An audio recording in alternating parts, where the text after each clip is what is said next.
Je vous remercie. Merci, Monsieur Hetzel. La parole est à Madame Marion Maréchal Le Pen pour 5 minutes.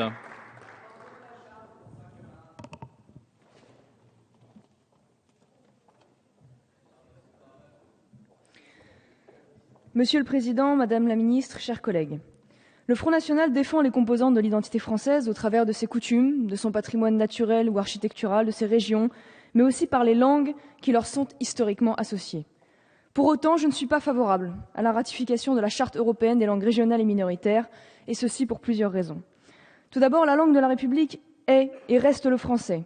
Il nous semble donc que la mission prioritaire de l'État doit être de favoriser une bonne maîtrise du français, à l'écrit comme à l'oral. Trop souvent, les rapports de l'enseignement pointent du doigt la dégradation du niveau de maîtrise du français par les différentes classes d'âge. Vous vous lancez dans l'adoption de cette charte avant même de prendre les mesures fortes et concrètes pour endiguer cette tendance. En second lieu, la charte s'applique aux langues régionales mais également aux langues minoritaires, c'est-à-dire aux langues parlées par une minorité importante implantée dans le pays.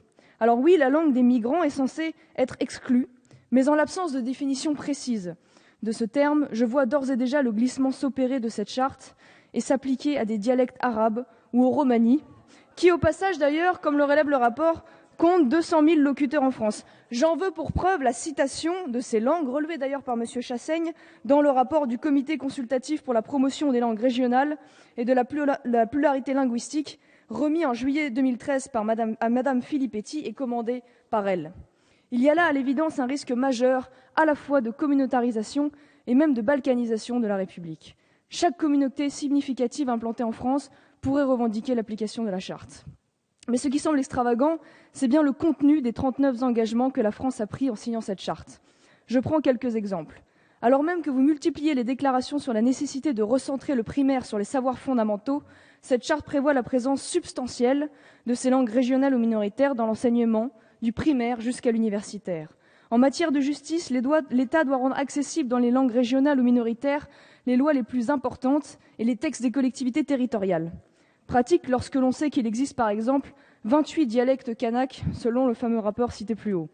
Sur le plan culturel, il faut faciliter et encourager leur usage oral et écrit dans la vie publique et dans la vie privée, des chaînes de télévision et de radio, etc., etc., et tout est à l'avenant.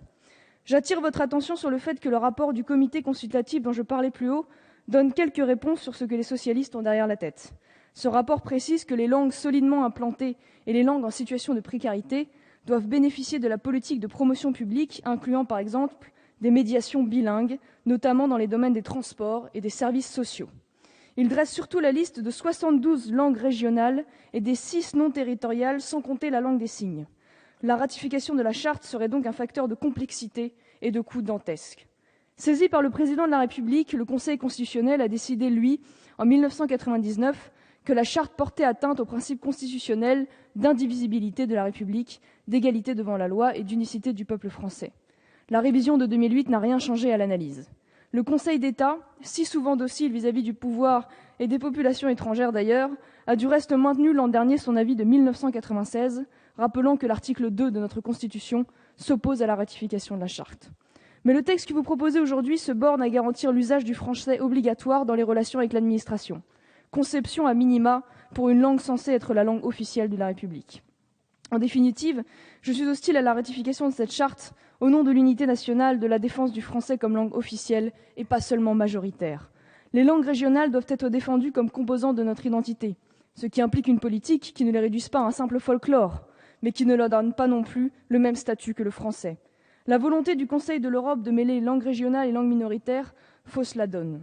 Je vois dans ce texte la même idéologie qui animait le rapport sur l'intégration commandé par le gouvernement, celui d'une société multiculturelle contre l'assimilation républicaine, la promotion des minorités contre l'unité nationale, des particularismes contre l'identité française, du repli identitaire contre la cohésion républicaine. Je vois surtout une nouvelle attaque des instances européennes, comme le Conseil de l'Europe, contre l'un des ferments de notre État-nation, le français. Une fois de plus, il s'agit de donner toujours plus d'importance et de place aux régions, en sapant l'échelon national pour, à terme, arriver à l'organisation politique suivante, Union européenne, région, intercommunalité. Ce projet est à peine dissimulé, le président de la République annonçant il y a quelques jours la création d'un pouvoir réglementaire régional. Ne vous y trompez pas, M. Ayrault annonçait la remise sur la table de cette charte après la crise bretonne. Mais derrière la volonté de faire passer la révolte des bonnets rouges pour une résurgence identitaire, il y a une réalité. En aucun cas, les panneaux des manifestants n'affichaient Bretagne libre, mais du boulot pour les Bretons. Les Français ne sont pas dupes, ils n'attendent pas de vous que vous les divisiez toujours plus. Ils préféraient que vous défendiez ce qu'ils ont en commun, dans cette période de crise où le malaise d'être français est de plus en plus pressant. Et le plus efficace des liens qui nous unit est celui de la langue, le français.